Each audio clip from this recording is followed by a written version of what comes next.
জাতীয় নাগরিক পার্টি কেন্দ্রীয় নির্বাচন পরিচালনা কমিটির পক্ষ থেকে আমরা এই ভোটের গাড়ি উদ্বোধন করার জন্য আজকে এখানে একত্রিত হয়েছি।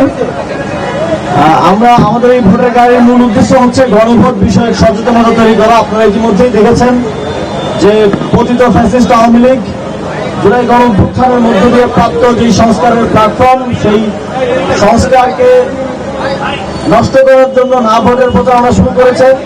এবং আমরা অত্যন্ত সংঘার সাথে দেখেছি যে ফ্যাসিবাদ বিরোধী লড়াইয়ে থাকা কোনো রাজনৈতিক দল তৃণমূল পর্যায়ে না ভোটের পক্ষে অবস্থান নিয়েছে।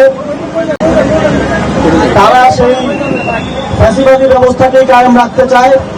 সেই জায়গা থেকে জাতীয় নাগরিক পার্টি গণভোটে হ্যাঁ ভোটকে জয়যুক্ত করার জন্য সংস্কারের মাধ্যমে বাংলাদেশে চলমান ফ্যাসিবাদী ব্যবস্থাকে ভেঙে দেওয়ার জন্য সারা দেশব্যাপী কর্মসূচি হাতে নিয়েছে।